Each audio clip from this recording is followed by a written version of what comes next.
আসসালামু আলাইকুম সবাইকে। সবাই কেমন আছেন? আশা করি সবাই অনেক, অনেক ভালো আছেন। তো আজকে আপনারা দেখতে পাচ্ছেন আমার সামনে আছে একটা ইনকিউবেটর। আর ইনকিউবেটরটা কিন্তু নষ্ট হয়ে গেছে। নষ্ট হয়ে গেছে বলতে এটার যে বাতির যে লাইনটা আছে মানে মেইন লাইনটা এটার সবকিছুই চলে, ফ্যান সবকিছু চলে, জাস্ট বাতি এই যে এটা নষ্ট হয়ে গেছে। তো এটা আমার ঠিক করতে হবে। তো আপনার যদি ইনকিউবেটর এরকম নষ্ট হয়ে যায় তাহলে কিভাবে ঠিক করবেন? তো আমি এটা চেষ্টা করছিলাম ছুটানোর জন্য। যে এটা বাট এটা হচ্ছে ঘাম দিয়ে লাগাইছে তো ওনারা, ওই যে ঘাম ঘাম দিয়ে লাগিয়েছে। তো এই জন্য আর কি আমি ঠিক করতে পারতেছি না। তো আপনারা দেখেন এই যে আমি সুইচটা নেই, এই যে সুইচটা নিলাম, এই যে আমি লাইনে এখানে দিলাম, তারপরে এই যে ফ্যান চলতেছে, তারপর এটা চলতেছে, দাঁড়ান একটা বাতি লাগিয়ে দেখে আপনাদের। তো এই যে আমি একটা বাতি নিয়ে আসছি, দেখছেন এটা হচ্ছে অরলি 60 ওয়াটের একটা বাতি। ইনকিউবেটর আপনার 40 বা 60 ওয়াটের বাতি ইউজ করবেন, যেটা 100 ডিমের ইনকিউবেটর। আমার এটা 100 ডিমের ইনকিউবেটর, এই জন্য আমি 60 ওয়াটের বাতি ইউজ করতেছি। তো এটা আমি লাগিয়ে আপনাদের দেখাচ্ছি যে এটা জ্বলে কিনা, মানে এই লাইনের মাধ্যমে জ্বলে কিনা, নাহলে এটা নষ্ট হয়ে গেছে আর কি। এই বাতির যে এটা আছে, হোল্ডারটা আছে, এখন এটা এখন লাগাই দিব আমি। অন্ধকার তো চোখে দেখা যায় না, ওয়েট। এই যে আমি বাতিটা লাগাই দিছি। তো আপনাদের দেখাবো ওই বাতিটা জ্বলে কিনা। তো ওই যে লাইনটা আমি দিয়ে দিচ্ছি, দেখেন, এই দেখেন ফ্যান চলতেছে, এই যে ফ্যান চলতেছে দেখছেন। তারপর এটাও চলতেছে, পাওয়ার সাপ্লাই, বাট বাতি চলতেছে না। মানে লাইনে এখানে হোল্ডারটা নষ্ট হয়ে গেছে, তো এখন হোল্ডার চেঞ্জ করতে হবে আমাকে। এই জন্য আমি এই দেখেন হোল্ডার নিয়ে এসছি একটা, একটা যে হোল্ডার নিয়ে এসছি, একটা যে জ্যাক নিয়ে এসছি বাতির জন্য। আলাদা কি করব এখানে, আমি এখানে আলাদা একটা লাইট বসাবো। মানে এটা তো এখন ঘাম ছুটাতে গেলে আমার ফোম সহ ভেঙে যাচ্ছে, তো এটা তো উঠানো সম্ভব না।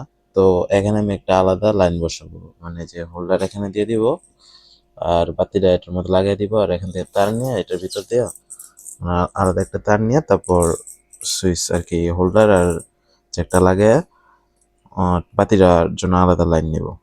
মানে দুইটা জ্যাক, মানে দুইটা প্লাগ গিয়ে ইয়াতে লাগবে, লাইনে লাগবে। এখন যেমন একটা লাগাইছি, ওই সময় দুইটা লাগাইতে হবে একটা ইনকিউবেটরের জন্য। অথবা আমাকে এটা অনেক কষ্ট করতে হবে, তারটার কেইটা, তারপর তো এটা আমি চাচ্ছি না।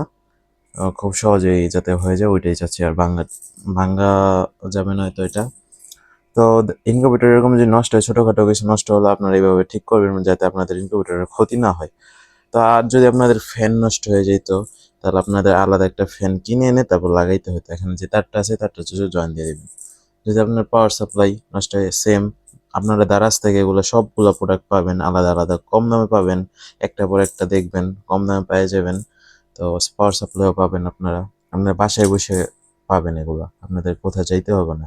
আর আসলে দোকান থেকে ইলেকট্রনিক্স তাহলে এগুলো কিনে নিয়ে আসবেন অল্প টাকায়, বেশি টাকা না। তো এই যেমন আমি এটা আনছি 70 টাকা পড়ছে জ্যাক, এই যে হোল্ডার 20 টাকা, প্লাগ 2 পিন প্লাগ নিয়ে আসছি একটা, এটা 20 টাকা পড়ছে। একটা বাতি নিয়ে আসছি, এটাও পড়ছে 30 টাকা। তো টোটাল 70 টাকা এখন নিয়ে আসছি। আর একটা তার নিয়ে আসছি 2 মিটার, ওইটা পড়ছে এই 10 টাকা গজ আর কি, ওটা 20-30 টাকা তার নিয়ে আসছি এই আর কি। তো এটা আমি ফিটিং করবো এখন। তো আপনারা দেখেন আমি কিন্তু ডিম আছে আমার, এগুলো ডিমগুলা বসাবো এখানে। আপনার ডিমগুলা দেখাচ্ছি আমি, ওয়েট। এই যে দেখেন কোয়েল পাখির যে ডিমগুলো আছে, এখানে 100-র উপরে ডিম আছে। তো এটা আমি এই ইনকিউবেটরে বসাবো, এখান থেকে বাছাই করে সিলেক্ট করে এই 90টার মতন ডিম সিলেক্ট করে এখানে বসাই দিব এই জায়গাটার মধ্যে।